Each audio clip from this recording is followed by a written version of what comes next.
केजरीवाल सरकार की ओर से कृषि भूमि का सर्किल रेट बढ़ाकर दिल्ली के किसानों को दी गई सौगात पर एलजी वी सक्सेना ने रोक लगा दी है। केजरीवाल सरकार ने कृषि भूमि के 10 गुना तक सर्किल रेट बढ़ाने की फाइल को मंजूरी देने के लिए एलजी के पास भेजा था, जिसे एलजी ने मंजूरी देने के बजाय वापस भेज दिया है। एलजी ने फाइल वापस भेजने के पीछे 2 आपत्तियां बताई हैं। लिहाजा कृषि भूमि के सर्किल रेट बढ़ने के लिए दिल्ली के किसानों का इंतजार और बढ़ गया है। बता दें कि बीते 7 अगस्त को केजरीवाल सरकार ने दिल्ली की कृषि भूमि के सर्किल रेट को 15 साल बाद बढ़ाने का निर्णय लिया था। इससे पहले भी दिल्ली के उपराज्यपाल वी सक्सेना जनता के हित के कई काम रोक चुके हैं। इसमें मुफ्त योगा क्लास से लेकर दिल्ली के सरकारी स्कूलों के शिक्षकों को ट्रेनिंग के लिए फिनलैंड भेजना भी शामिल है। राजस्व मंत्री आतिशी ने कृषि भूमि के सर्किल रेट बढ़ाने के प्रस्ताव को सीएम अरविंद केजरीवाल के सामने रखा था, जिसे उन्होंने तत्काल मंजूरी दे दी थी। उस वक्त सीएम अरविंद केजरीवाल ने कहा था कि दिल्ली के किसानों की यह लंबे समय से मांग थी कि उनकी खेती की जमीन के रेट बढ़ाए जाए। मुझे दिल्ली के अपने सभी किसान भाइयों को बताते हुए खुशी हो रही है कि आपकी यह मांग पूरी कर दी गई है और आपका बेटा आपके हित के लिए हमेशा काम करता रहेगा। केजरीवाल सरकार की ओर से किसानों के हक में यह बहुत बड़ा फैसला था।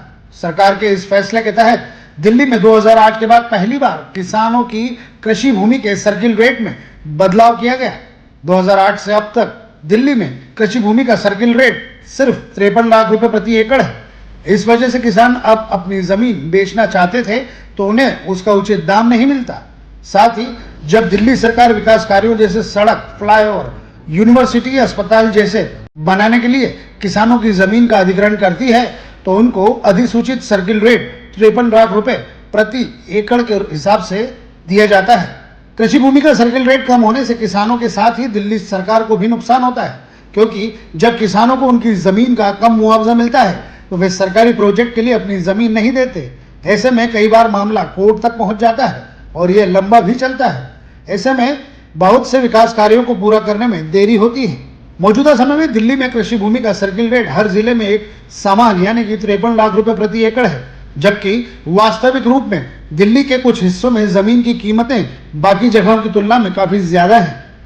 ऐसे में इन सभी बातों को ध्यान में रखते हुए केजरीवाल सरकार ने किसानों के हक में यह फैसला लिया था। इसके तहत दिल्ली के अलग अलग हिस्सों में क्रय आखी भूमि का अलग अलग सर्किल रेट निर्धारित किया गया। नए सर्किल रेट के मुताबिक नई दिल्ली जिला और दक्षिण जिला में 5 करोड़ रुपए प्रति एकड़, उत्तर पश्चिम व दक्षिण पश्चिम जिले में 3 करोड़ रुपए प्रति एकड़, मध्यम और दक्षिण पूर्वी दिल्ली में 2.5 करोड़ रुपए प्रति एकड़, शाहदरा उत्तर पूर्वी व पूर्वी जिला में 2.25 करोड़ रुपए प्रति एकड़ सर्किल रेट निर्धारित किए गए। केजरीवाल सरकार के इस फैसले से दिल्ली के किसानों को 2 बड़े फायदे होने वाले थे। पहला, किसान जब मार्केट में अपना जमीन बेचने जाते तो उन्हें उसका वाजिब दाम मिलता। दूसरा, सरकार जब भी किसी विकास काम के लिए किसानों की भूमि का अधिग्रहण करती तो उनको उचित मुआवजा मिलता। Bureau report, news nation.